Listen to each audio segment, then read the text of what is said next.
যেমন মেঘ তেমন বৃষ্টি হচ্ছে।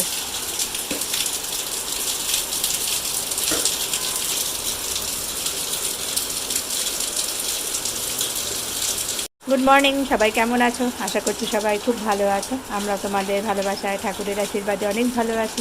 তো সবাই স্কিপ না করে পুরো ভিডিও দেখো, পাশে থাকো, আশা করি ভালো লাগবে। যা বৃষ্টি হচ্ছে, যদি রোদ না ওঠে, আমাদের এখানে স্কুল মাঠে যে রথ হয়, মাঠ তো পুরো কাদা দিয়ে ভর্তি, ঢোকাই যাবে না মনে হয়। আর যদি রোদ ওঠে তাহলে মোটামুটি পেরে যাবে। প্রত্যেকবার তাও দেখি সকালবেলার দিকে রোদ থাকে আর কি, পরে আস্তে আস্তে বৃষ্টি নামে। আজকে তো পুরো মেঘে ভর্তি। আমার কাজকর্ম হয়নি, সকালে চা খাওয়া দাওয়া হলো, বসে আছি। ছেলেও স্কুল যায়নি, আজকে অবশ্য হাফ ক্লাস ছিল। 1:40 ছুটি হওয়ার কথা ছিল, তাই জন্য আর বৃষ্টির মধ্যে স্কুল পাঠানো হলো না। আজকে বাড়িতে অল্প কিছু জামা কাপড় আছে, ধুতেও হবে, মেলতেও হবে। উপরে বারান্দায় আসলাম, কালকে বিছানার চাদর ধোয়া ছিল, ঠিক মতন শুকায়নি। তা শুকিয়ে গেছে, এখন তাও বৃষ্টির মতো না, ঠান্ডা ঠান্ডা হয়ে মনে হচ্ছে ভেজা। পুরো বৃষ্টি হচ্ছে, রাস্তা দিয়ে জল হয়ে যাবে, হয়ে গেলেও হয়তো এতক্ষণ। জল হয়ে গেছে রাস্তায়।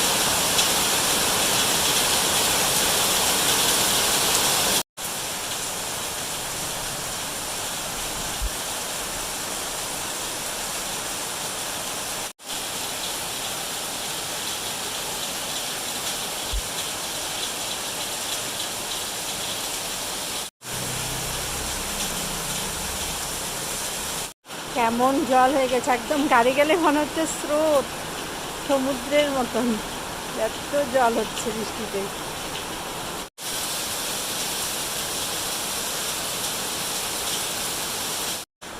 হয়ে গেছে চাদর নেওয়া। এই যে কাজ কি আর বন্ধ থাকবে, বৃষ্টি হোক আর যাই হোক। আজ এখন 1:45 মতন, আর এতক্ষণে উঠলো রোদ। আমি তো ভিডিও করিনি মাঝখানে, কি পরিমাণ যে বৃষ্টি হলো বলার মতন না। কখনো ঝিরিঝিরি, কখনো তার চেয়ে একটু বেশি, কখনো আরেকটু বেশি। একে তো সকালবেলা তো বৃষ্টি হয়ে সারা রাস্তা পর্যন্ত জল ছিল, তারপর থেকে সারাদিনই চললো বৃষ্টি। তারপরে এই ঘন্টাখানেক হবে কমে গিয়ে এখন একদম ফ্রেশ ওয়েদার। এই যে রোদ উঠে গেছে। আমি ভাবছিলাম একটু আগে যে কাপড়গুলো তুলে যে উপরে বারান্দায় চাদর ছিল সকালে নামালাম, ভাবছিলাম ওখানেই মেলে দিই। তারপরে দেখি না, আস্তে আস্তে একটু মনে হচ্ছে পরিষ্কার হওয়ার মতন। তো এখন দেখলাম ভালোই পরিষ্কার হয়ে গেছে, আর হয়ে ভালো হয়েছে। কারণ এখন তো প্রায় মেলা বসার টাইমই হয়ে গেছে, লোকজন আসবে দোকান ঠোকান নিয়ে। এরকম বৃষ্টি হলে খুব অসুবিধা, তা বলা যায় না। আবার দেখা গেল ভর সন্ধ্যার থেকে শুরু হলো বৃষ্টি, সরি। আর আমার ছেলে যাবে এই 3টার সময় টিউশনে। ওর আজকে হিসাব মতন একটা 5টার থেকে একটা 7টার থেকে টিউশন ছিল। তো আজকে সকালে বললাম যে হাফ স্কুল হবে, তো বহু বাচ্চা স্কুলে যায়নি। বহু কেন, বেশিরভাগই যায়নি, হয় 1-2জন গেছে, তাদেরও ওই হাফ টাইমে ছুটি হয়ে যাবে। তার জন্য স্যার বলছে যে ওই 7টার পড়াটা রাতেরটা ওইটা আজকে 3টার সময় পড়িয়ে দিবে। ওই জন্য 3টার থেকে পড়তে যাবে। পরে একবারে কম্পিউটারও আছে 5টায়, পড়ে আসবে। আর ও পড়ে আসলে তারপর যাব মেলায়, একটু দর্শন করে আসবো। হয়তো বাড়ির কাছে পূজা হয়, না গেলে ভালোও লাগে না। এখন গল্প করলাম, চলো একটু রান্নাবাড়িগুলো শেয়ার করি হালকা পাতলা। এখানে আছে ভাত, এই হচ্ছে ডাল,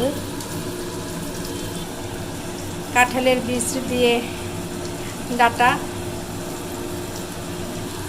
আর এখানে মাছের ঝোলের আমি আলু ভাজছি, মাছের ঝোল করব। এই যে এখানে মাছ ভেজে রাখছি, আর এখানে কাটা আছে স্যালাড। আর কালকে ডিমের ঝোল করছিলাম, তো 2টো ডিম আছে ঝোলের, ওটা দিয়ে হাজব্যান্ডের হয়ে যাবে। এই হচ্ছে আমাদের আজকের মেনু। তো আমি এখন একটু তাড়াহুড়ায় আছি, কারণ ছেলে স্নান থেকে এলেই ভাত খাবে। রেডি হলাম, আমরা এখন যাচ্ছি রথের মেলা দেখতে, আমি আর ছেলে। গরমও লাগে বাবা।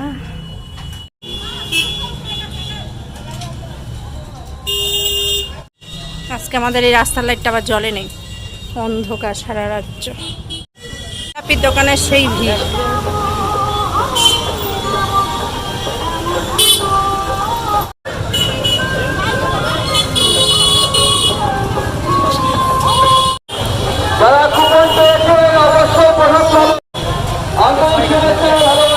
কি ভিড়!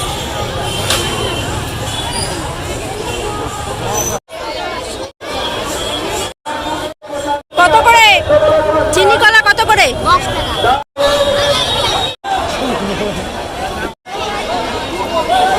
গেল পূজা দেওয়া, প্রচন্ড ভিড়, তো ভিড় ঘোরাই গেল ভিতরে।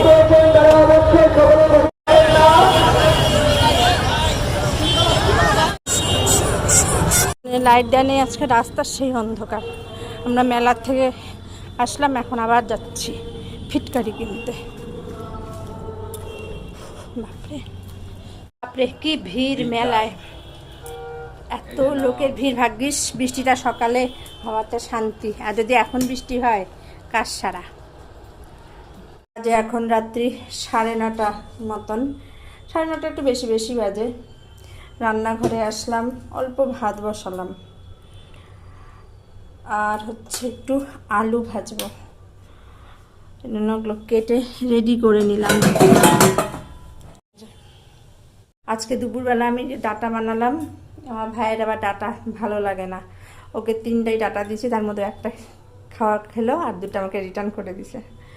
ওর ভালো লাগে না ডাটা, তো একদমই খায় না, যে কোনো ধরনেরই ডাটা। আর হচ্ছে পটল হলেও ওর ভালো লাগে না, বাকি কোনো সব কিছুই খায়, খাওয়া নিয়ে বিশেষ একটা প্রবলেম নেই, কিন্তু কোনো জাতীয় ডাটা আর পটল বাদে। তো ভাবলাম তাহলে একটু আলুই ভাজি, এই করে আলু কাটলাম ভাজার জন্য। আলু টালু ভেজে টেজে খাওয়া দাওয়া করি। তো আজকে ভিডিও পর্যন্তই। সবাই ভালো থেকো, পাশে থেকো, সুস্থ থেকো। ভিডিও ভালো লাগলে লাইক, কমেন্ট, শেয়ার, সাবস্ক্রাইব করে পাশে থেকো। ততক্ষণের জন্য tata, bye bye, good night সবাইকে। দেখা হচ্ছে নেক্সট ভিডিওতে। টাটা।